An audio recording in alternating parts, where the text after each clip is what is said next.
익숙해지는 게 되게 무서운 것 같아요. 마스크 쓰고 발열 체크하고 또 막 의자 이렇게 띄어서 한 게 되게 어색했는데, 이제는 옛날에 다닥다닥 붙어서 어떻게 예배드렸지 이런 생각이 들 정도로 참 익숙해지는 게 무섭네요. 어떤 분이 이렇게 얘기하시더라고요. 주일 아침마다 예배드리러 올 때 예배실 앞에 체온을 재는 것은 어, 열받은 사람은 교회 가지 말라고. 아침 교회 오다가 차에서 싸우고 뭐 이렇게 성경적이라고. 주님께 예물을 드리러 오다가 형제와 싸운 일 있으면 풀고 와라, 이렇게 한 것처럼 열받은 거 있으면 다 풀고 와라, 뭐 이렇게 얘기하실 정도로 이제 처음에는 참 어색하고 또 당황스러웠던 것들이 농담으로 할 만큼 또 우리가 적응을 해 나가고 또 그렇게 살아가는 것 같습니다. 에베소에 이 제사장 스게와의 7 아들이 제사장임에도 불구하고 유대인 무당처럼 한 악기 들린 사람의 집에 가서 바울이 전하는 예수의 이름으로 그 악기가 떠나기를 명하였습니다. 그때 그 악기는 내가 예수도 알고 바울도 알지만 너희는 도대체 누구냐라고 대묻고 그리고 비웃으며 그들에게 달려들었습니다. 큰일이 생겼죠. 악기 들린 사람이 같이 달려들었으니까. 우리 16절 같이 한번 읽겠습니다. 16절입니다. 악기 들린 사람이 그들에게 뛰어올라 눌러 이기니 그들이 상하여 벗은 몸으로 그 집에서 도망치는도다. 이 스게와의 7 아들, 그러니까 말 그대로 성인 남자 7명이 그 집에 갔어요. 그러니까 아마 그 악기 들린 사람이 좀 그 동네에서 유명한 모양이에요. 행패를 부리고 아주 제압이 안 될 정도로. 그러니까 좀 겁이 났는지 형제 7이 다 갔습니다. 다 가서 예수의 이름으로, 바울이 전하는 예수의 이름으로 가라, 떠나가라, 이렇게 명령을 했는데, 오히려 기생이 떠나가기는커녕 난동을 부리고 자신들에게 뛰어들었는데 7명의 성인 남자가 그 한 명을 제압하기는커녕 크게 상하고 상처를 많이 입고 온몸이 찢겨가지고 옷이 찢겨서 알몸으로 도망을 갔습니다. 그러니까 이게 얼마나 희한한 일이에요, 여러분. 이렇게 길 가다가 갑자기 7명의 남자가 알몸으로 막 뛰어다닌다고 생각을 해보십시오. 이 보면 얼마나 큰 이슈가 되고 소문거리가 되겠습니까? 그런데 그럼에도 불구하고 이 사람들이 참 이게 동네 소문난 사람이지만 우리가 한 7명 정도 가면 괜찮겠지 하고 하는 그런 7명 숫자에 대한 의지도 있었지만, 이 스게와의 7 아들이 믿고 의지했던 건 또 하나 뭔가 하면 요즘 한참 신통력을 발휘하는 그 바울이 전하는 예수의 이름이었어요. 그 예수의 이름으로 명하면 바울의 손수건만 대도, 바울의 앞치마만 대도, 바울의 땀내나는 그 걸레 조각만 가도 귀신이 떠나가는데, 바울이 그토록 입에 달고 사는 바울이 전하는 예수의 이름으로 명하면 당연히 그 험하고 그리고 강력한 악기도 떠나겠지 하는 기대는 마음이 있었는데, 그 바울이 전하는 예수의 이름으로 명하였는데 귀신은 떠나기는커녕 오히려 더 난폭해져서 자신들의 해를 입히고, 그리고 오히려 알몸으로 쫓겨나서 대망신을 당했지요. 그러니까 예수의 이름이, 바울이 전하는 예수의 이름이 효과는커녕 오히려 반대로 역효과가 나고 아무런 효과가 없었습니다. 그런데 소문이 빨리 나죠. 이런 소문들은 빨리 납니다. 단순히 그냥 망신을 당하고 끝나는 일이 아니라 스게와의 7 아들이 제사장의 아들임에도 불구하고, 제사장임에도 불구하고 무당짓을 하는 이유는 뭐겠어요? 취미생활이겠어요? 아니죠. 생계죠, 생계. 그 일을 통해 가지고 사람들에게 그렇게 점을 치고 종교적 배경으로 그렇게 해서 돈을 버는 그 일을 하였죠. 병도 고치고 귀신도 쫓아내는 이런 무당짓을 그대로 하였습니다. 그런데 7명이나 떼거지로 몰려가가지고 귀신 하나 제압하지 못하고 쫓겨나고 온몸이 크게 상하고 알몸으로 그렇게 도망을 친 7명의 무당에게 누가 환자를 맡기고 누가 귀신을 쫓아내려고 이야기를 하겠습니까? 그러니 이 사건은 단순히 이들에게 망신으로 아니면 큰 상처로 끝나는 것이 아니라 밥벌이와 생계의 문제입니다. 이제는 아무것도 벌어먹지를 못하게 됐어요. 무엇 때문에 이런 사단이 났을까요? 하나밖에 없죠. 그들이 지금까지 사용했던 그런 주문들이 있는데 요새 새롭게 능력 있다고 신통하다고 소문난 예수의 이름을 사용해서 이 일이 일어난 거죠. 오히려 효과는커녕 아무 효과가 없고 역효과만 났던 이 일이었습니다. 그러니 이 스게와의 일곱 아들의 이 알몸 도망 사건, 이 사건들이 에베소에 다 퍼졌는데 이 두 가지가 퍼졌죠. 한 가지 뭔가 하면 그것들 아무것도 아니다. 영험하기는커녕 지 한 번도 못 찍어. 야, 그때 누가 봤다는데 아마 그때 스마트폰이 있었다면 아마 동영상이 돌았을 겁니다. 영험하기는커녕 그 아무것도 아니더라 이렇게 비웃고, 또 하나 그것들이 그 예수의 바울이 전하는 예수의 이름을 썼다는데 그 예수의 이름, 바울이 전하는 예수의 이름 그 아무 효과가 없다더라 뭐 이렇게 소문이 난 것이 당연한 일 아니겠습니까? 그러니 스게와의 일곱 아들뿐만 아니라 스게와의 일곱 아들 사용했던 이 바울이 전하는 예수의 이름도 아무런 효과가 없는 것이 사람들의 입에 오르내렸습니다. 그런데 이 소식을 전해 들었던 사람들 사이에 놀라운 대반전이 일어났습니다. 17절입니다. 17절 같이 읽겠습니다. 같이 읽겠습니다. 에베소에 사는 유대인과 헬라인들이 다 이 일을 알고 두려워하며 주 예수의 이름을 높이고. 에베소에 사는 유대인과 헬라인들이 다 이 일을 알고 두려워하며 오히려 그 예수 이름은 아무 효과가 없다, 쓸모없다, 그거 아무 상관이 없다 라는 게 아니라 오히려 두려워하면서 주 예수의 이름을 높였다는 거예요. 여러분, 7명이 제사장의 아들이 가가지고 예수의 이름으로 명했는데 오히려 그 귀신이 이겼어요. 7명을 제압하고 몸을 상하게 하고 빨가벗겨 가지고 도망가게 만들었어요. 그러면 사람들이 뭘 두려워해야 돼요? 그 악기를 두려워해야죠. 그 귀신을 두려워해야 되죠. 야, 그 집에 있었던 그 귀신 정말 독하더라, 대단하더라. 그거 그거 잘못 들리면 그거 쫓아낼 수도 없고 어떤 무당도 감당이 안 되더라. 이게 맞거든요. 근데 사람들은 그 귀신을 두려워한 게 아니라 그 귀신의 이름을 두려워한 게 아니라 이 이야기를 듣고 아무런 효과도 없었던 예수의 두려워하고 주 예수의 이름을 높였대요. 신기하죠, 여러분? 지금까지 사람들은 바울이 전하는 예수라 그랬는데 28절부터는 17절부터는 주 예수의 이름, 주 키리오스, 주 예수의 이름을 높이더라. 더군다나 믿는 사람들이 많이 일어나가지고 자신의 죄를 막 자복하는 이러한 운동들이 일어났었어요. 18절입니다. 믿는 사람들이 많이 와서 자복하여 행한 일을 알리며. 많은 사람들이 소문을 듣고 크게 두려워하고 주 예수의 이름을 높일 뿐만 아니라 믿는 사람들이 많이 일어나서 바울이 2년 3개월 동안 에베소에서 복음의 씨를, 말씀의 씨를 뿌렸으니 많은 사람들이 그 말씀의 씨를 가지고 있다가 이제 꽃을 피고 열매를 맺기 시작했어요.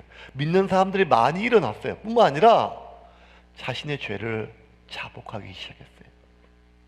이런 일들이 100여 년 전에 평양에서 일어났어요. 이 땅이 5,000년 역사 가운데 온갖 종교와 또 무당과 샤머니즘이 가득했던 이곳에 복음이 들어오고 말씀이 심겨지고 말씀의 대부흥운동이 일어났을 때 놀라운 일이, 평양의 한 길선주라고 하는 장로가 말씀을 듣고 은혜를 받고 크게 감동됐을 뿐만 아니라 깊은 찔림 회개를 받아서 어느 날 새벽에 집회 가운데 모든 사람들 앞에 나와가지고 내 친구가 죽으면서 하나밖에 없는 아내를 나에게 부탁하고 모든 재산을 나에게 맡겼는데 제가 그 재산을 다 편취하고 그 미망인을 내몰라라 하였습니다.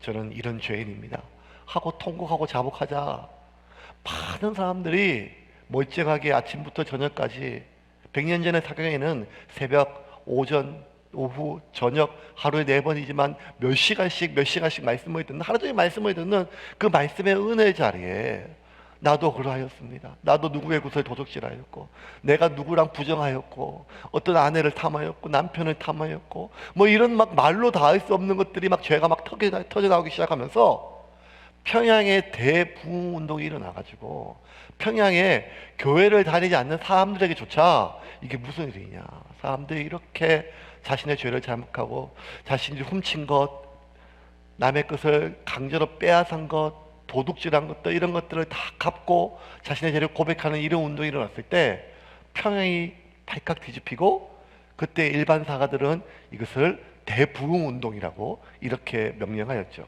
이런 대부흥 운동은 100년 전 평양뿐만 아니라 150년, 200년 전에 이 미국에서, 그리고 저 유럽에서, 영국에서 이렇게 성령의 역사가 막 일어났을 때 가장 먼저 일어난 것이 무엇인가 하면 믿는 자들이 많이 일어나 자신의 죄를 공개적으로 자복하는 일이었어요. 그 대부흥의 운동이 바로 2000년 전 오늘 바울이 2년 동안 그 티라노스의 스콜레, 두란노의 서원에서 말씀의 씨를 뿌렸던 어느 날 그 대부흥이 일어났습니다. 아니, 왜 이런 일이 일어났을까요? 예수의 이름이 효과가 없었잖아요. 바울이라는 예수의 이름으로 명했는데 귀신이 떠나가기는커녕 오히려 역효과가 나서 그 예수의 이름을 사용했던 사람들이 큰 해를 입고 대망신을 당하고 모든 생계가 끊어졌거든요. 예수의 이름이 아무런 효과가 없었는데 왜 주 예수를 이름을 높이며 사람들은 주 예수를 두려워하며 그 주 예수 앞에서 자신의 삶을 드리고 자신의 지난 삶 가운데 감추고 덮었던 수많은 죄들을 공개적으로 고백하는 일들이 왜 일어났을까요? 스게와의 7아들 이 알몸 도망 사건은 사람들에게 그들의 모든 관심을 신통력을 발휘하는 예수 이름, 그 바울이 전하는 예수 이름에 가지고 있는 신통력에서 도대체 귀신도 순종하고 귀신도 알고 있는 그 예수는 누구란 말이냐, 예수가 도대체 뭐길래 이런 일이 있느냐. 모든 사람들은 바울의 손수건, 바울의 앞치마, 바울이 전하는 예수의 신통력이 아니라, 그 예수 이름의 신통력이 아니라 그 예수가 무엇이길래 귀신조차도 그 예수가 누구이길래 그 질병조차도 그 예수 앞에 순종하는가. 그들의 모든 관심이 예수로부터 얻어지는 그 모든 신통력과 신기한 능력이 아니라 예수 그분 자체로 옮겨가기 시작을 했습니다. 사실은 여러분, 오늘 본문 13절에 우리가 이 스게와의 아들이 바울이 전하는 예수의 이름으로 명하노니, 명하다라고 이렇게 한국말로 번역됐던 이 단어는 누가는 호르키조라는 단어를 썼어요. 호르키조는요, 사실은 명하다는 뜻보다 부탁하다, 설득하다, 타협하다, 당부하다, 뭐 이런 뜻이 훨씬 더 강해요. 그러니까 사실 여러분, 이 스게와의 7아들은요, 그 예수님 이름에 대한 능력을 믿은 것도 아니에요. 그냥 왜냐하면 그걸로 이 귀신한테 부탁을 했어요. 야, 좀 떠나주면 안 되겠냐? 떠나가라. 딴 데 가라. 근데 여러분, 사실은 예수님께서 귀신들을 쫓아보낼 때, 병을 고칠 때, 명령했을 때 한 번도 예수님은 호르키조를 사용하지 않았어요. 스피다소나 아니면 플랑게좀 이런 걸 썼어요. 이런 말들은, 파랑겔로 이런 말들은 다 번역하면 명령하다, 명령하다, 명령하다 하지만 호르키조와 전혀 결이 다른, 아주 강력하게 명하여, 상부의 지시처럼, 군인처럼 명령하는 거였어요. 근데 호르키조는 아니었어요. 이 스게와의 7아들이 사용했던 것들은 어떻게든 설득하거나 타협했던 거예요. 오히려 예수님의 명령 앞에 예수님께 설득하거나 예수님께 강구했던 것은 귀신이었어요. 거라사 지방에서 한 군대 귀신이 들려있는 한 광인에게 예수님께서 떠나라고 명령하자 오히려 그 광인에게 들려있던 수많은 군대 귀신이 예수님께 간청했어요. 우리를 저 지옥 무지개용으로 보내지 마시고 저 옆에 있는 저 돼지떼에게 우리를 보내주십시오. 우리 8장 29절 32절까지 누가복음 같이 함께 읽겠습니다. 이는 예수께서 이미 더러운 귀신을 명하사 그 사람에게서 나오라 하셨습니다. 귀신이 가끔 그 사람을 붙잡음으로 그를 쇠사슬과 고랑에 매어 지켰을 때 그 맨 것을 끊고 귀신에게 몰려 광야로 나갔더라. 예수께서 내 이름으로 무엇이냐 물으신즉 이르되 군대라 하니 이는 많은 귀신이 들렸음이라. 무적행으로 들어가게 하지 마시기를 간구하더니 마침 그곳에 많은 돼지떼가 산에서 먹고 있는지라 귀신들이 그 돼지에게로 들어가게 허락하심을 간구하니 이에 허락하시니. 여러분, 누가 간구하죠? 귀신이 간구해요. 무저갱으로 들어가라 하지 마시기를 간구하더니, 그리고 저 돼지에게로 들어가게 하심을 간구하니. 간구해야 될 대상은 귀신이었죠. 그런데 그 세상을, 천지를 창조하시고 온갖 자연과 귀신조차도 순종하는 예수의 이름으로 명령하면서도 이스개와의 일곱 아들은 그 예수님이 누군지를 몰랐기에 그 귀신을 향하여 호르키죠. 부탁하고 설득하고 타협하였어요. 바울 역시 예수님의 이름으로 귀신을 쫓아냈지요. 빌립보에서 한 점치는 여종에게 들려있는 그 귀신을 쫓아내기 위하여 예수의 이름으로 명하노니 그 여종에게서 나가라 라고 명령할 때도 호르키조가 아니라 파랑겔로 명령했어요. 강력하게 명령하였더니 그 여종에게 붙어있던 귀신이 떠나갔어요. 왜? 바울은 예수 이름이 가지고 있는, 단지 예수 이름의 능력을 신통력을 믿은 것이 아니라 그 예수님이 천지를 창조하신 창조주 하나님을 누구보다 믿고 신뢰하였기에 바울은 예수님의 이름으로 강력하게 명령할 수가 있었죠. 여기서 우리는 기도의 신비뿐만 아니라 기도의 방향을 알 수가 있습니다. 기도는 얼마나 간절한가, 아니면 방법도 중요하지만 그것보다 더 중요한 것은 내가 기도하는 이 대상이 누구인지를 확신하는 것. 지금 내가 기도하는 이 기도를 들으시는 그분이 누구인지를 확신하는 것. 그분을 신뢰하는 것. 그것을 성경에서는 믿음이라고 정의를 합니다. 여러분, 기도의 능력을 회복합시다. 기도의 능력은 우리의 간절함이나 우리의 절갑함보다 우리의 기도를 들으시며 응답하시는 그 하나님이 누구인지를 확신하는 것입니다. 그 하나님은 창조주 하나님이십니다. 그분 앞에 능치 못할 일이 없습니다. 우리가 그분을 신뢰하면 그분의 능력과 그분의 성품과 나를 향하신 그분의 사랑을 우리가 신뢰하고 확신하면 아무것도 염려하지 말고 모든 일에 기도와 간구로 우리의 구할 것을 하나님께 간절히 아뢰며, 그리고 그렇게 하나님을 확신하고 아뢰었다면 모든 지각에 뛰어난 하나님의 평강이 그리스도 예수 안에서 우리의 마음과 생각을 지킬 줄을 믿으시기를 바랍니다. 감당할 수 없는 일이 있습니다. 숨조차 쉴 수 없는 일들이 인생에 다가오지요. 왜 이렇게 좋은 일보다 나쁜 일은 예고 없이 찾아오고, 나쁜 일은 예고 없이 찾아올 뿐만 아니라 나쁜 일들은 또 한꺼번에 찾아오는 경우가 많죠. 이런 마음이 들어요.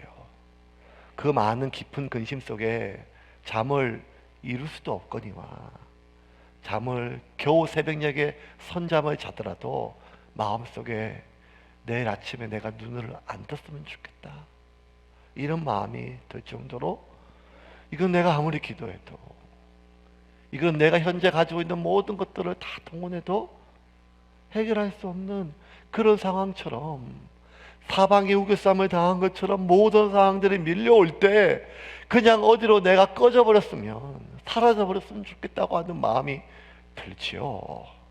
근데 여러분, 하나님은 우리가 감당치 못할 시험을 허락하시는 분이 아니십니다. 하나님은 우리에게 피할 길을 내시는 분이심을 믿으시기를 바랍니다. 하나님은 아무것도 없는 광야의 길을 내시고 모든 것이 메말라 죽어가는 그 사막 한가운데 강을 내시는 분이 하나님의 능력입니다. 그러므로 우리는 기도할 때 이 상황에 대한 가능성이나 해결성이나 뭔가 길이 보일 때 그 하나 보이는 길을 붙잡고 기도하는 것이 아니라, 하나님 이거 해결돼야 돼요, 이게 열려야 돼요, 이거밖에 길이 없어요, 이거라도 해결해, 이게 아니라 하나님의 전지전능하심을 제가 믿습니다. 이 모든 상황은 하나님의 손에 달려있음을 고백합니다. 그렇게, 하지만 그럼에도 불구하고 이 상황 속에 나의 믿음 없음을 도와주십시오. 그럼에도 불구하고 이 모든 사방의 우겨싸움을 통해 내 안에 확신 없음을 도와주십시오 라고 했을 때, 우리가 연약하여 마땅히 빌 바를 알지 못하고 깊은 탄식 속에 기도 한 줄, 기도 한 마디 못할 때 우리 안에 계신 성령님께서 말할 수 없는 탄식으로 우리 대신 하나님께 우리와 함께 기도하심을 믿으시기를 바랍니다. 그게 기도입니다. 그 어느 때보다 기도가 필요하고, 그 어느 때보다 기도의 능력이 필요하며, 그 어느 때보다 기도의 확신이 필요한 이때, 기도의 어떠한 방법보다 우리의 기도를 들으시는 그 하나님에 대한 확신과 신뢰가 우리 가운데 회복되기를 주님의 이름으로 축원합니다.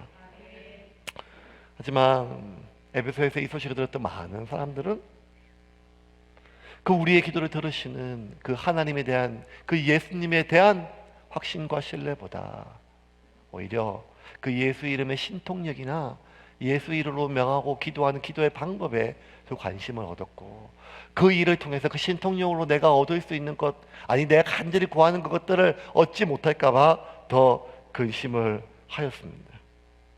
내가 기도한 것이 이루지 않을까봐 염려밖에 없었습니다. 그런데 여러분, 내가 기도하는 그분에 대해서, 내가 기도하고 있는 그 내용보다 내가 지금 기도하고 있는 그분에 대하여 우리가 좀 더 집중하고, 내 기도를 들으시는 그 하나님에 대하여 내가 신뢰하고 확신할 때 우리 안에 평안과 함께 뭐가 생기는가 하면 두려움이 생겨요. 그 두려움은 무슨 두려움인가 하면 이 상황에 대한 두려움이 아니라 하나님에 대한 두려움이에요. 하나님을 두려워하는 사람은 세상을 두려워하지 않습니다. 근데 놀라운 것은 하나님을 두려워하지 않는 사람은 세상을 두려워해요. 하나님을 두려워하지 않는 사람은 상황을 두려워해요.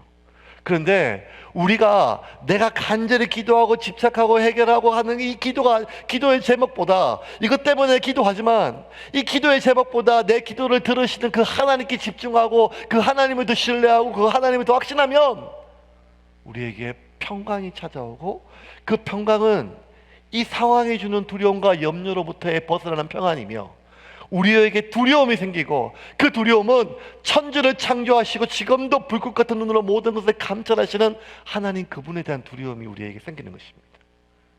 평안과 두려움은 공존할 수 없지만 오직 유일하게 하나님 안에서만 평안과 두려움이 공존하는 것입니다. 그 하나님 앞에 두려움이 생기는 거죠. 이 놀라운 우리 마음의 변화, 이 두려움, 염려, 기도, 평안, 그리고 그 하나님 앞에 하나님에 대한 두려움이, 하나님에 대한 내 삶의 그 모든 대한 경외함이 생기면 내 삶에 내가 꼭꼭 덮어놓았던, 내가 그냥 용납했던 죄악들이 낱낱이 드러나고 그것이 주님 앞에, 말씀 앞에 자복하게 되어집니다. 이 일들이 에베소에 그대로 일어났어요. 17절 18절을 거들어 보겠습니다. 제가 한번 읽어볼게요.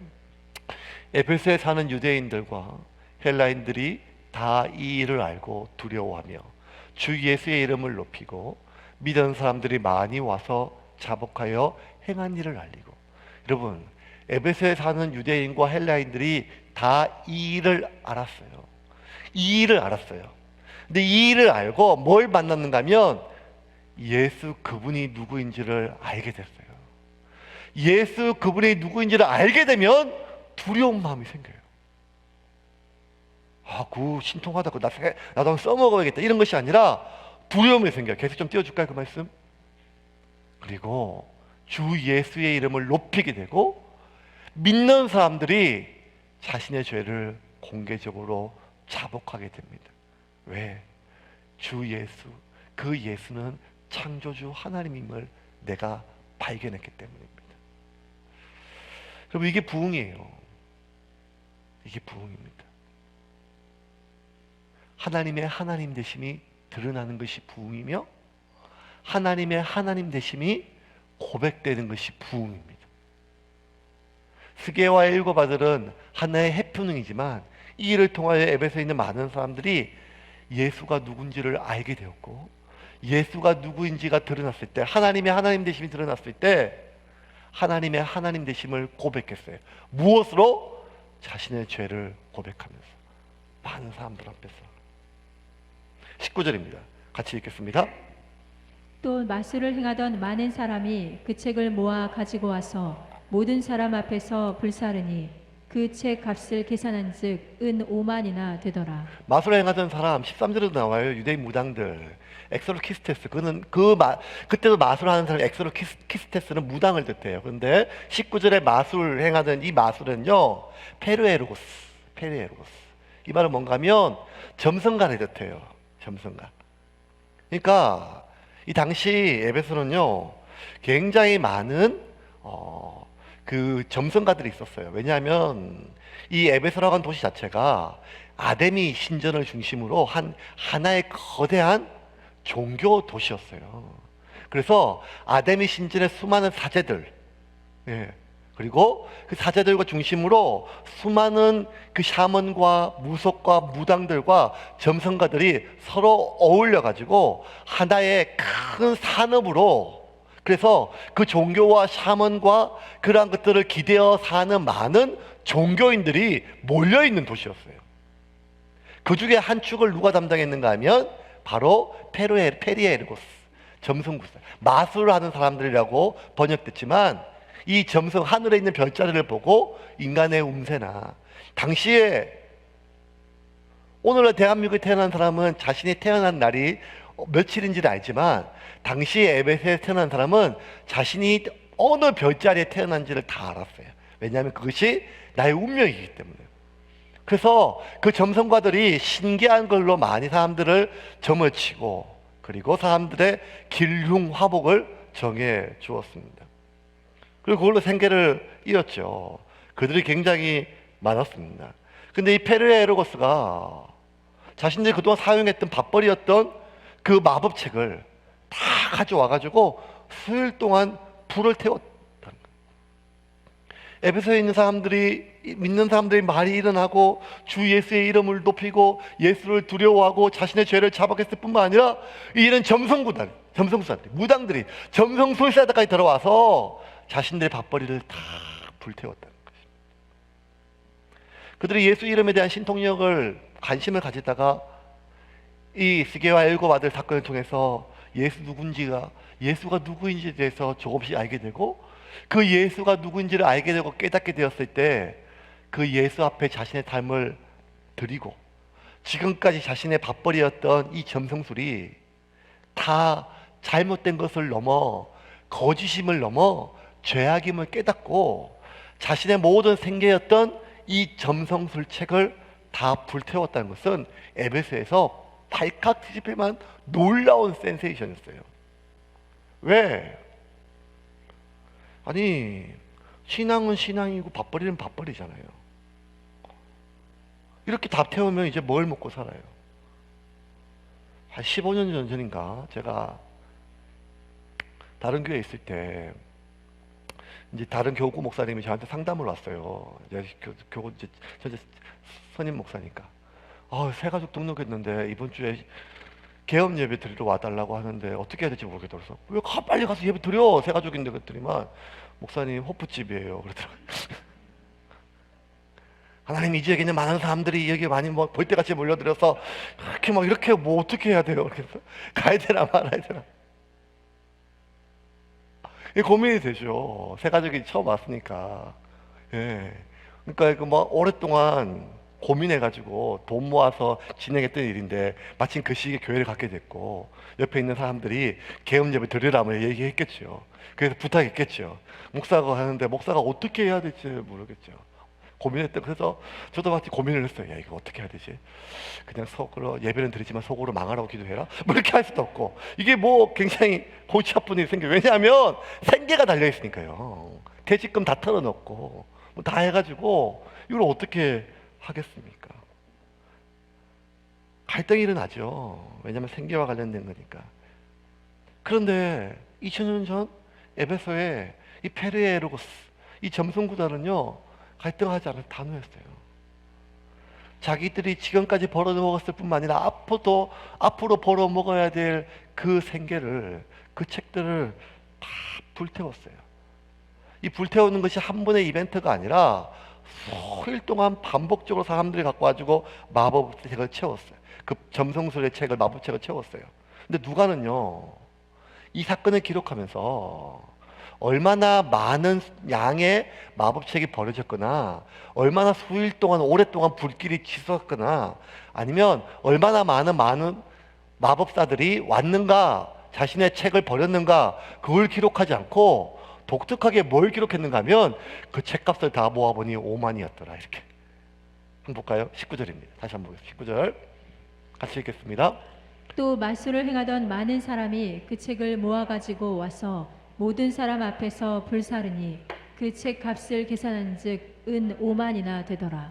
두 가지 중요해요. 하나는 뭔가 하면 모든 사람 앞에서, 그리고 또 하나 바울이 지금 누가 강조한 것은 5만이나 되더라. 다름에 그러니까 한 5만 드라크마라는 거예요. 당시에 1드라크마는 성인 남자 하루 품삯이에요. 그러니까 한번 그냥 편하게 돈 10만 원 잡으면 50억 정도 되는 거예요. 큰 돈이었죠. 큰 돈이었어요. 당시에 책들은요 아주 고가의 양피지나 파피루스로 만들어진 아주 사치품이고 귀한 것이었어요. 책 한 권이. 그러니까 평생 값으로 대대로 물려주는 밥벌이의 재산이에요. 마치 내 평생 가업으로 삼았던, 내가 아버지가 돈을 벌어먹었던 그 어묵 가게를 물려주듯이 그렇게 물려주는 고가의 재산이에요. 근데 그걸 다 불태웠다는 거예요. 그래서 제가 설교 준비하면서 이런 생각이 들었어요. 아니 이게 꼭 불태울 문제는 아닌데 팔면 되지 않나? 그러면서 이런 사악한 생각이 들더라고요. 아니 그냥 호프집을 권리금 받고 팔고 그 돈을 헌금하면 되지, 호프집을 홀라당 불태울 필요는 없지 않나, 뭐 이런 생각이 들 정도로, 목사인 저도 그런 생각이 들 정도인데, 당시에 있던 그 페르의 에르고스, 그 점성수달이 그런 마음이 안 들겠어요? 더군다나 그 점성수달의 아내들이, 자식들이 여보 그럼 우리는 뭐 먹고 살아? 아버지 이제 우리는 뭐 먹고 살아요? 이런 생각이 당연히 안 들겠어요? 그런데 왜 이들은 그냥 예수께 돌이키면 되는데 자신의 큰 재산인 그것들을 다 불태웠을까? 앞으로 이제 정을 안 치면 먹고 살 길이 막막한데 이거라도 팔아서 새로운 일자리를 얻어야 되고 새로운 삶을 살아가는 게 맞잖아요. 그런데 왜 그랬을까요? 이들은 그냥 그 책을 불태운 것이 아니라 모든 사람 앞에서 불을 태웠어요. 그것은 에베소에 있는 모든 사람들 앞에 오직 예수만이 참 진리임을 드러내는 것이었죠.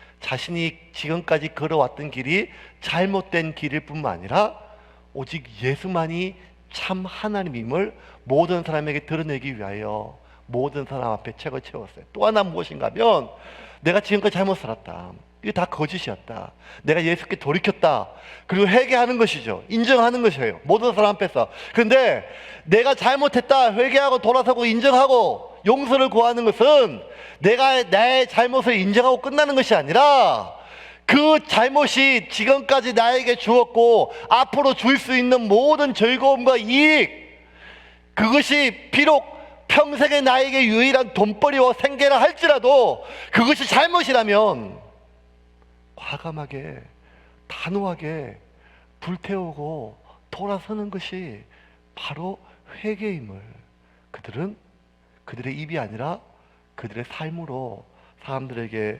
보여주었습니다. 이 단호함이 예수님에 대한 전적인 의지와 신뢰를 그들 앞에 더 강하게 회복시켰습니다. 이러한 부흥운동이 에베소에 가득했어요. 이 사람들의 관심은요 더 이상 바울의 손수건이 아니었어요. 에베소 사람들에 대한 관심은 바울의 그 냄새나는 앞치마가 아니었어요. 바울이 전하는 예수의 이름부터 그 예수 이름의 신통력이 아니라 도대체 예수가 무엇이길래 저 사람들이 저렇게까지 하나? 도대체 예수가 누구이길래 저 사람들이 저렇게까지 하는가? 어떻게 사람들이 이토록 급진적으로 변화될 수 있을까? 왜? 다른 어떤 것보다 그들이 마법책을 채웠을 때 왜 사람들이 이렇게 충격받았는가 하면 세상에 있는 모든 사람들은 알아요. 돈이 가장 솔직해요. 돈이 가장 적나라하게 그 사람의 가치와 욕구를 이야기해요. 아무리 입으로 아무리 뭐 좋은 걸 얘기해도 그 사람이 가지고 있는 돈에 대한 태도가 그 사람의 욕구와 가치관을 드러내는 것임을 세상은 다 알고 있기 때문에 어떻게 저렇게 자신의 생계와 재산과 관련된 것들을 단호하게 거짓이라고 비진리라 하여 불태울 수 있는가는 점성술사들의 단호함에 그들이 다 충격을 받았어요. 그리고 그러한 변화를 일으킨 예수에 대해서 관심을 가졌습니다. 에베소 사람들은 이 마법사들이 새로운 종교로 갈아탄 정도가 아니라 삶의 모든 가치관과 욕구가 변화된 것에 대해서 놀랐어요. 누가는 이 에베소가 뒤집어지는 이 사건과 이 모든 운동과 이 모든 것들을 한 줄로 이렇게 요약을 합니다. 20절입니다. 마지막 절 같이 읽겠습니다. 이와 같이 주의 말씀이 힘이 있어 흥왕하여 세력을 얻으니라. 주의 말씀이 힘이 있어 흥왕하여 세력을 얻으니라. 이와 같이 주의 말씀이 힘이 있어 흥왕하여 세력을 얻으니라. 여러분, 이 말씀이 어떤 말씀이에요? 바울이 지난 2년 동안 모든 사람들이 잠을 자고 잠을 자야 하는 그 시에스타 낮잠 시간에 한낮의 뜨거운 때앗볕에 스콜레에 그 무더운 더위 속의 찜통 속에 말씀을 심었고 동일한 시간과 동일한 피곤한 몸을 가지고 와서 그 말씀을 마음에 받았던 그 사람들의 걸음으로 말미암아 시작된 대운동이었습니다. 그 열매였죠. 하나님의 말씀이 이와 같이 힘이 있어 흥왕하여 큰 세력을 얻느니라. 여러분, 힘이 있어 흥왕하여 세력을 얻느니라. 이 세 가지 단어가 한 가지 단어로 요약할 수 있어요. 이게 뭔가 하면 부흥입니다. 힘이 있어 흥왕하여 큰 세력을 얻으니라. 많은 믿는 자들이. 그런데 오늘날 이 부흥이란 말만큼 왜곡된 것이 없어요. 하나님의 말씀이 이와 같이 힘이 있는 것이 부흥인데 큰 세력을 얻는 것, 많은 사람이 모인 것만을 사람들은 부흥으로 여긴다는 것입니다. 여러분, 이 일의 시작이 오늘 이 모든 에베소의 놀라운 일의 시작이 어디서 시작됐는지 여러분 우리 지난주 말씀 한번 기억해 볼까요? 11절 말씀이에요. 11절 말씀. 11절 말씀 보겠습니다. 같이 읽겠습니다. 하나님이 바울의 손으로 놀라운 능력을 행하게 하시니. 하나님이 바울의 손으로 놀라운 일을 행하게 하셨어요. 10절이 뭔가 하면 바울이 2년 동안 에베소의 두란노에서 말씀을 전하자 에베소뿐만 아니라 아시아에서 난 모든 사람들은 사는 사람들은 주의 말씀을 들었더라. 믿는 자들이 되었더라. 놀라운 운동이 일어났죠. 그리고 11절에 하나님이 바울의 손으로 놀라운 희한한 능력, 매우 이례적인 능력을 행하는 것이 지난주 말씀이었어요. 바울의 손으로, 심지어 바울의 손이 아니라 손수건이나 앞치마까지도 많은 사람들이 바울 입에 달고 살았어요. 그런데 여러분, 이 놀라운 일이 그리 때문에 시작됐어요. 에베소에서. 바울은 그 전까지 회당에서 복음 전하다 말씀 전하다가 그 에베소 전체에 비주류 중에 비주류에 불과했던 한 유대인 그 종교 지도자들한테서 쫓겨날 정도로 아무런 힘이 없었어요. 그랬던 바울이 2년 동안 에베소에서 말씀을 전하고 그리고 바울을 통해서 하나님이 희한한 능력을 행하게 하셨어요. 그 일 때문에 일이 일어났어요. 바울의 손수건만, 바울의 압치가만, 바울의 손길만 허쳐도 많은 신기한 능력, 병자가 치료되고 귀신이 떠나갔어요. 그런데 바울은 그럼에도 불구하고 자신의 손수건이나 자신의 앞치마가 아니라 자신의 그 어떠한 것도, 신기한 능력도 하나님의 말씀을 전하는 일에 사용하지를 않았어요. 바울은 오직 하나님의 말씀을 전하고 심는 일에 집중했어요. 왜? 바울은 참된 부흥을 원했기 때문이에요.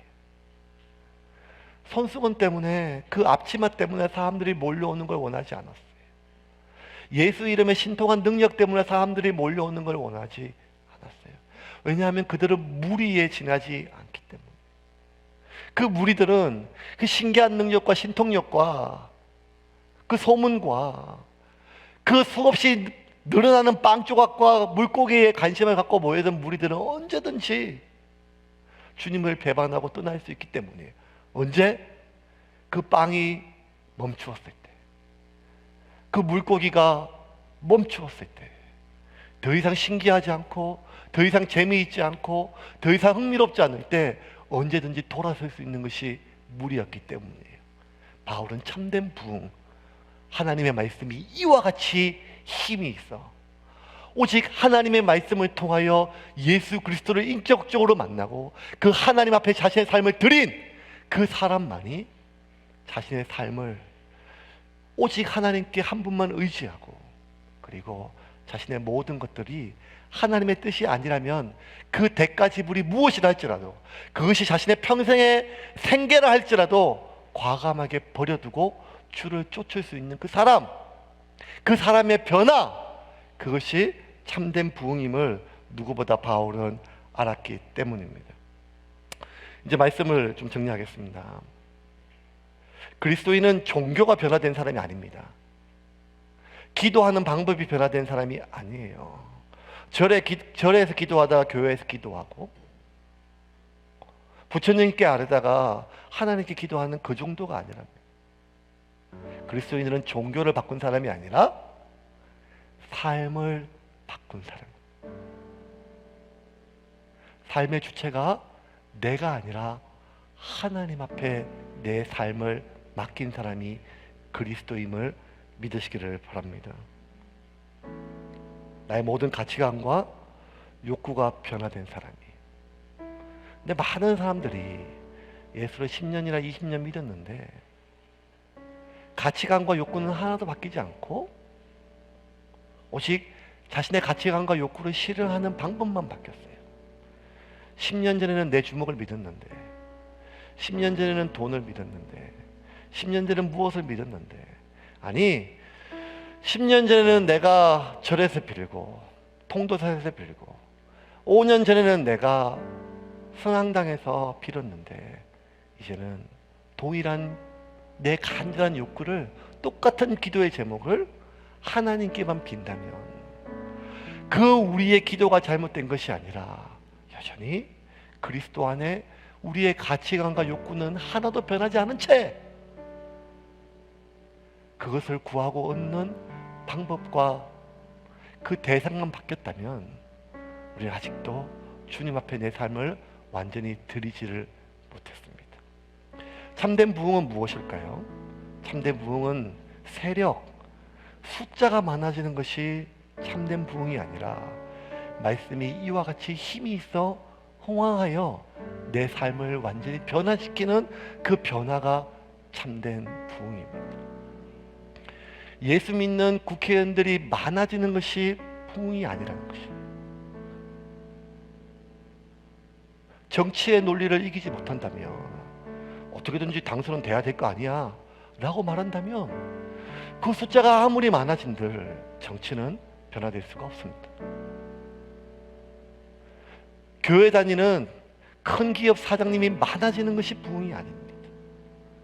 장사의 논리를, 사업의 논리를 이기지 못하고 여전히 세상과 똑같은 방법으로 어떻게든지 돈은 벌어야 될 거 아니에요 라고 하는 그 세상의 논리에서 벗어나지 못한다면 그 수가 아무리 많아진다 할지라도 가난과 부유함과 그 간격 사이에 고난은 사라지지가 않는 것입니다. 교회 숫자가 많아지는 것이 부흥이 아닙니다. 개교주의에 빠져서 그리스도 안에 너와 우리가 한 형제가 아니라 옆에 있는 교회가 우리의 경쟁자라는 의식으로 있다면 그 교회가 많아지는 것은 부흥이 될 수가 없는 것이지. 참된 부흥은 가치관과 욕구의 변화의 큰 변화이지, 그 무엇도 변화되지 않은 채 숫자만 많아지는 것은 무리의 수가 늘어난 것에 지나지가 않습니다. 그러므로 세운교회 성도 여러분, 우리는 부흥을 위해서 기도해야 됩니다. 오직 하나님의 말씀을 통하여 내 자신을 돌아보고 어떠한 대가 지불이 있다 할지라도 그것이 말씀과 위배된다면, 그것이 그리스도의 뜻과 위배된다면, 그것이 가장 적나라한 나의 돈과 생계와 관련이 있다 할지라도 그 대가 지불을 과감하게 결심하고 주님께 돌이키는 그러한 한 사람이 천하를 변화시킬 수 있는 하나님의 강력한 무기임을 믿으시기를 바랍니다. 여러분, 힘들고 어려운 시기입니다. 사방에 우겨쌈을 당하는 숨도 쉴 수 없는 고난의 시기입니다. 하지만 그럼에도 불구하고 더 어려운 암흑의 시기는 우리의 믿음과 우리의 기도가 흑암 가운데 묻혀있는 이 시기 가운데 천지를 창조하신 그 하나님에 대한 확신과 그 신뢰를 회복하고 그리스도 안에 승리하는 여러분이 되기를 주님의 이름으로 축원합니다.